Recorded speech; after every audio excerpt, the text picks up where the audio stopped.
Aku tidak pernah menyangka, hidupku yang terasa begitu teratur bisa berubah hanya karena satu tempat paling sepele di kampus, toilet lantai 3.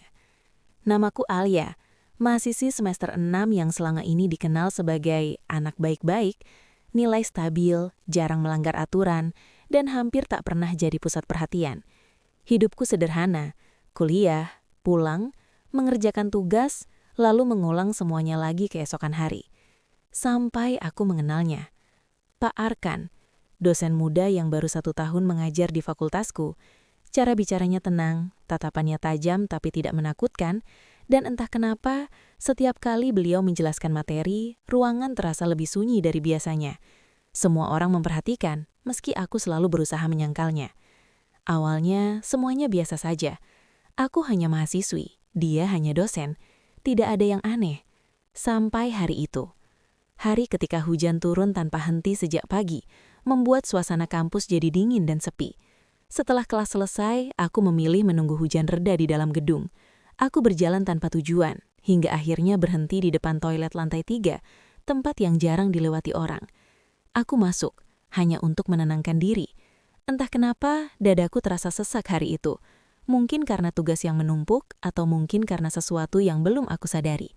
Aku berdiri di depan cermin, menatap diriku sendiri. Kenapa sih aku jadi aneh begini? Gumamku pelan. Dan tepat saat aku menunduk, pintu toilet di belakangku terbuka. Aku menoleh, dan di sanalah dia berdiri. Pak Arkan. Untuk beberapa detik, waktu seperti berhenti. Kami saling menatap, sama-sama terkejut, sama-sama tidak siap dengan pertemuan yang terlalu dekat itu. Maaf, saya tidak tahu ada orang di sini. Katanya tenang, tapi ada sesuatu yang berbeda di nada suaranya. Aku menggeleng cepat. Enggak apa-apa, Pak. Saya juga cuma sebentar. Aku berniat keluar. Tapi saat aku melangkah, suara pintu di belakangku tiba-tiba tertutup karena hembusan angin dari jendela yang terbuka. Dan terkunci. Aku mencoba membukanya. Tidak bisa. Suasana mendadak berubah. Sunyi. Terlalu sunyi. Aku bisa mendengar nafasku sendiri, dan mungkin nafasnya juga. Aku menoleh pelan. Dia masih di sana, lebih dekat dari sebelumnya. Dan untuk pertama kalinya dalam hidupku, aku merasa sesuatu yang tak bisa aku jelaskan. Perasaan yang seharusnya tidak pernah ada, mulai tumbuh di tempat yang salah. Di balik sunyinya toilet kampus itu, semuanya mulai berubah.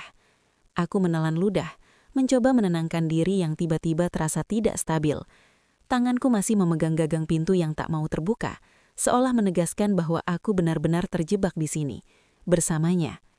Sepertinya macet, kataku pelan, berusaha terdengar biasa saja.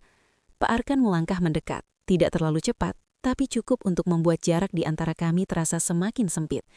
Aku bisa merasakan kehadirannya sekarang, bukan hanya melihat, tapi benar-benar menyadari bahwa kami berada dalam ruang yang sama, terlalu dekat, terlalu sepi. Coba saya bantu, ujarnya. Aku bergeser sedikit, memberi ruang. Saat ia mencoba membuka pintu itu, tangannya sempat bersentuhan dengan tanganku. Hanya sekilas, tapi cukup membuat jantungku berdegup lebih cepat dari seharusnya. Klik, tidak terbuka. Ia mencoba lagi, kali ini sedikit lebih keras. Tetap tidak berhasil. Sepertinya kuncinya bermasalah, katanya. Menarik nafas pelan. Hening kembali menyelimuti. Aku mulai merasa gelisah, bukan hanya karena kami terjebak, tapi karena situasi ini terlalu mudah disalahartikan.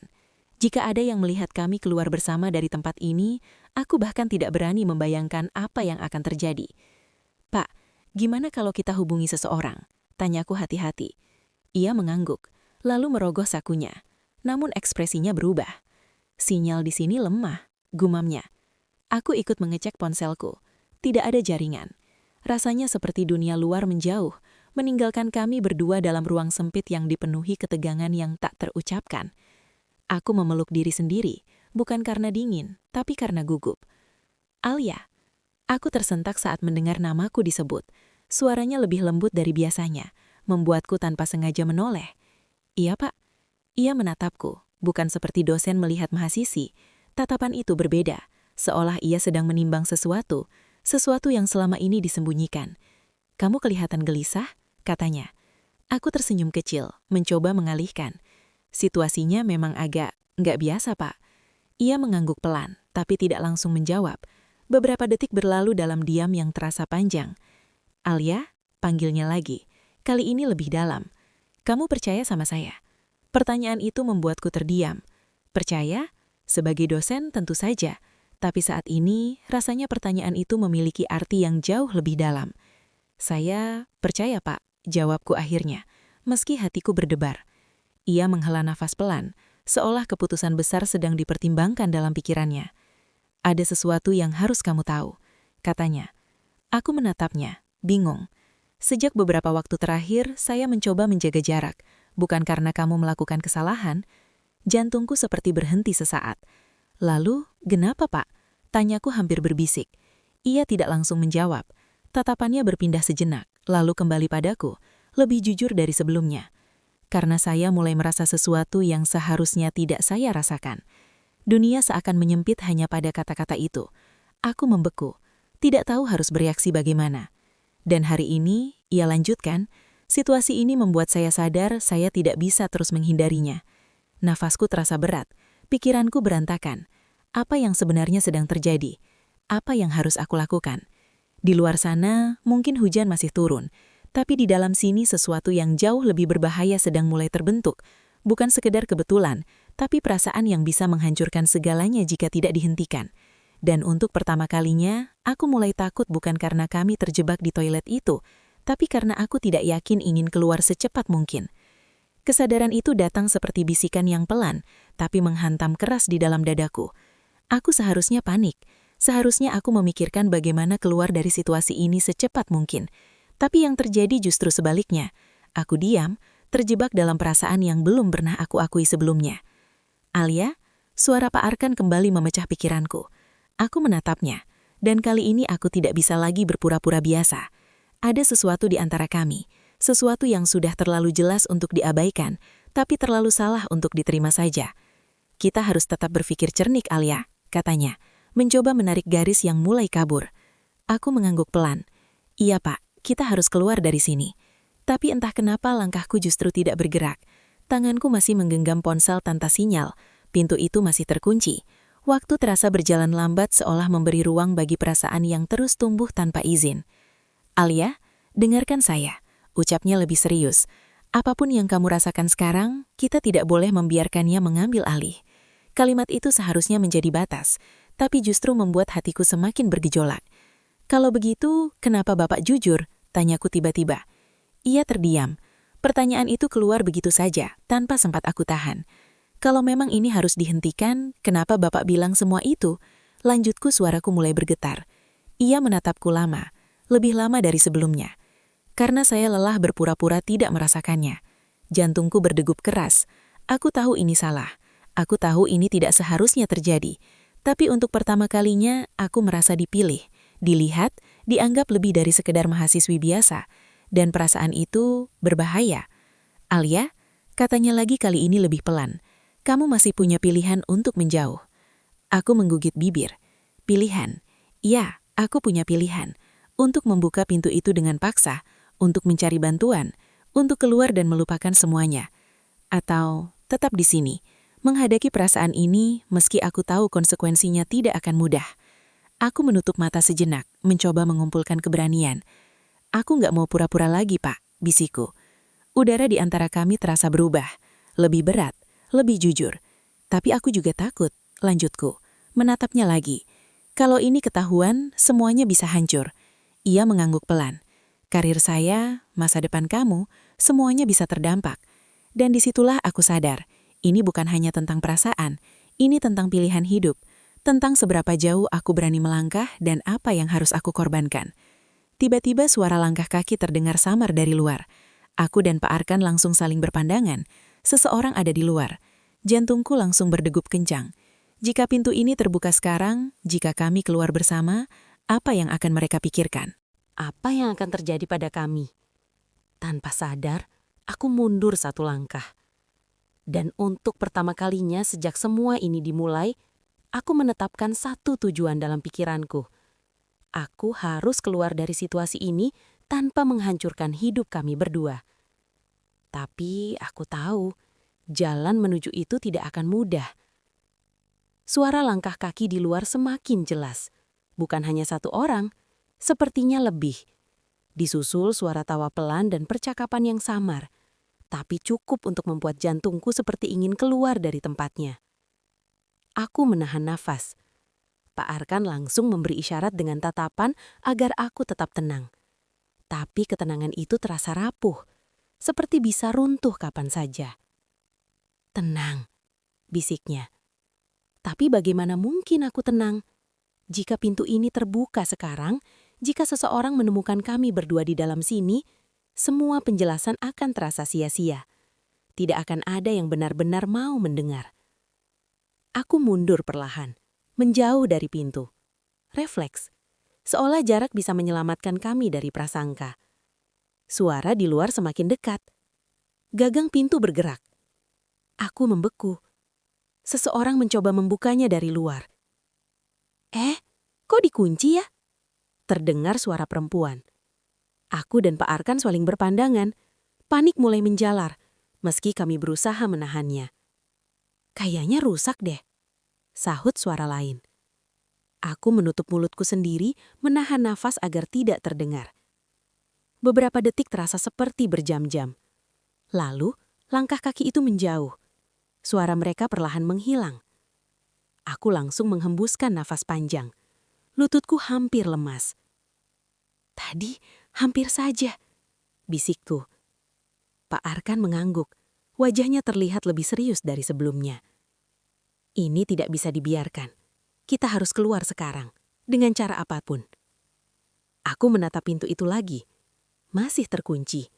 Masih menjadi batas antara kami dan dunia luar, sekaligus pelindung yang rapuh. "Alia," ia melanjutkan. "Situasi ini sudah terlalu berbahaya. Kalau kita terus di sini, risikonya semakin besar." Aku tahu dia benar, tapi hatiku masih belum siap melepaskan momen ini begitu saja. "Pak," aku ragu sejenak, lalu melanjutkan. "Kalau kita keluar nanti, apa yang akan terjadi?" Pertanyaan itu menggantung di udara. Ia tidak langsung menjawab, karena kami berdua tahu jawabannya tidak sederhana. "Apapun yang terjadi, kita harus kembali ke batas kita," ucapnya akhirnya. Suaranya lebih pelan, tapi tegas. "Ini tidak boleh berlanjut." Kalimat itu terasa seperti pukulan. Aku menunduk. Jadi semua ini harus berakhir di sini? Semua perasaan yang baru saja berani aku akui harus dikubur begitu saja? "Meski sulit?" tanyaku lirih. Ia menatapku, dan untuk pertama kalinya aku melihat keraguan di matanya. "Meski sulit," jawabnya. Sunyi kembali hadir, tapi bukan sunyi yang sama. Ini sunyi yang penuh keputusan. Aku memejamkan mata, berusaha menerima kenyataan bahwa mungkin ini memang harus berakhir sebelum benar-benar dimulai. Namun di dalam hatiku ada satu bagian yang menolak, yang bertanya, kenapa perasaan ini harus datang dalam keadaan yang salah? Kenapa harus dia? Dan kenapa aku tidak bisa berhenti merasakannya? Aku membuka mata lagi, menatap pintu itu, menatap satu-satunya jalan keluar. Dan di saat itulah aku sadar. Aku dihadapkan pada satu pilihan terakhir. Bukan tentang bagaimana kami keluar dari ruangan ini, tapi tentang apa yang akan aku lakukan setelahnya. Mengikuti aturan dan melupakan semuanya, atau mengambil risiko terbesar dalam hidupku, dan menghadapi konsekuensi yang mungkin mengubah segalanya. Dan untuk pertama kalinya, aku merasa, apapun yang kupilih, tidak akan ada jalan kembali. Aku membuka mata perlahan, menatap pintu itu sekali lagi, lalu menatap Pak Arkan. Di titik ini aku sadar, aku tidak bisa terus berdiri di antara dua pilihan tanpa benar-benar memilih salah satunya. "Aku sudah memutuskan, Pat." Aku katakan pelan, tapi kali ini tanpa ragu. Ia terdiam, menunggu. Aku menarik nafas dalam. "Kita keluar dari sini. Dan setelah itu, kita kembalikan semuanya ke tempat yang seharusnya." Kalimat itu terasa berat. Bahkan saat aku mengucapkannya, ada bagian dari diriku yang terasa runtuh. Tapi aku tahu, Ini satu-satunya cara untuk menyelamatkan kami berdua. Pak Arkan menatapku lama. Ada sesuatu di matanya, antara lega dan kehilangan. Terima kasih, Alia, ucapnya lirih. Aku menyembai tipis, meski hatiku tidak sejalan. Bukan berarti mudah, Pak, tapi ini yang benar. Ia mengangguk. Dan untuk pertama kalinya sejak semua ini dimulai, kami berdiri bukan sebagai dua orang yang terjebak dalam perasaan, tapi sebagai dua orang yang memilih untuk tidak tersesat lebih jauh. Coba sekali lagi pintunya, katanya. Aku mendekat. Tanganku gemetar saat memegang gagang pintu itu. Klik. Aku mendorongnya perlahan. Dan terbuka. Aku tertegun. Setelah semua ketegangan, semua konflik, semua perasaan yang bercampur aduk, pintu itu akhirnya terbuka begitu saja. Seolah memberi kami kesempatan kedua. Aku melangkah keluar belakbih dulu. Udara di luar terasa lebih lega, tapi juga lebih nyata. Pak Arkan keluar beberapa detik setelahku, menjaga jarak. Kami tidak saling menatap. Tidak lagi. Langkah kami menyusuri koridor yang mulai ramai, seolah tidak pernah terjadi apa-apa. Dan mungkin memang harus begitu. Hari-hari berikutnya terasa aneh. Aku kembali menjadi Alia yang dulu, mahasiswi biasa, duduk di bangku kelas, mencatat materi, dan menghindari tatapan yang dulu terasa begitu berarti. Pak Arkan pun kembali seperti sebelumnya, profesional, tenang, tidak menunjukkan apa-apun. Dan kami berdua sama-sama menjaga jarak. Tapi ada satu hal yang berubah. Aku menjadi lebih kuat, lebih mengerti bahwa tidak semua perasaan harus diperjuangkan. Bahwa terkadang memilih untuk berhenti adalah bentuk keberanian terbesar. Beberapa minggu kemudian setelah kelas berakhir, aku memberanikan diri mendekatinya. Pak, panggilku. Ia menoleh. Iya, Alia? Aku tersenyum. Terima kasih untuk waktu itu. Ia terdiam sejenak, lalu membalas dengan senyum kecil. Jaga diri kamu baik-baik ya. Aku mengangguk. Bapak juga? Tidak ada yang berlebihan. Tidak ada yang tersisa selain pemahaman. Dan anehnya, itu cukup. Saat aku berjalan meninggalkan ruang kelas hari itu, aku menyadari sesuatu. Aku tidak menghilangkan apapun. Aku justru menemukan diriku sendiri.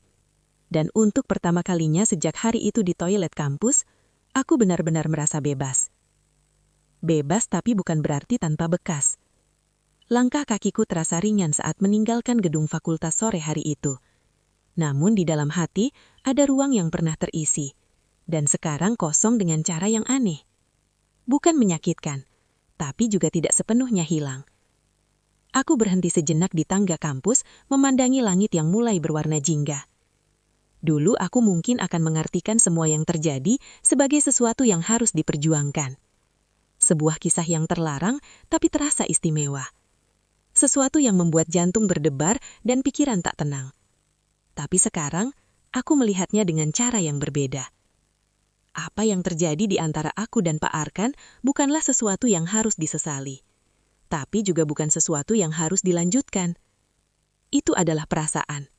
Dan perasaan tidak selalu harus dimiliki. Hari-hari terus berjalan. Aku kembali fokus pada kuliahku. Tugas akhir mulai menyita perhatian. Dan untuk pertama kalinya, aku benar-benar tenggelam dalam tujuanku sendiri, bukan pada seseorang. Aku mulai menyadari hal-hal kecil yang dulu terlewat. Tertawa bersama teman, merasa bangga saat presentasi berjalan lancar. Dan yang paling penting, merasa cukup dengan diriku sendiri. Beberapa bulan kemudian hari kelulusan tiba. Aku berdiri di antara banyak mahasiswa lain, mengenakan toga dengan senyum yang kali ini terasa tulus sepenuhnya. Di tengah keramaian itu, tanpa sengaja aku melihatnya. Pak Arkan, berdiri di kejauhan. Seperti biasa, tenang, rapi, dan menjaga jarak. Tatapan kami sempat bertemu. Hanya sebentar. Tapi kali ini tidak ada lagi kegugupan, tidak ada lagi konflik, dan tidak ada lagi pertanyaan. Hanya ada satu hal, pengertian. Aku tersenyum kecil, dan ia membalas. Tidak lebih, tidak kurang. Cukup. Dalam perjalanan pulang hari itu, aku menyandarkan kepala ke jendela kendaraan, membiarkan pikiranku mengalir. Aku akhirnya mengerti sesuatu yang dulu terasa begitu rumit. Bahwa tidak semua kisah cinta harus berakhir dengan memiliki. Bahwa ada hubungan yang hadir hanya untuk mengajarkan kita tentang batas, tentang pilihan, dan tentang diri kita sendiri. Dan bahwa tempat paling sunyi sekalipun, seperti toilet kampus yang tak pernah aku duga, bisa menjadi awal dari pelajaran terbesar dalam hidupku. Aku tersenyum kecil. Karena kini aku tahu, aku pernah berada di persimpangan yang sulit, dan aku memilih jalan yang membuatku tetap utuh. Dan mungkin, itulah bentuk akhir yang paling bahagia.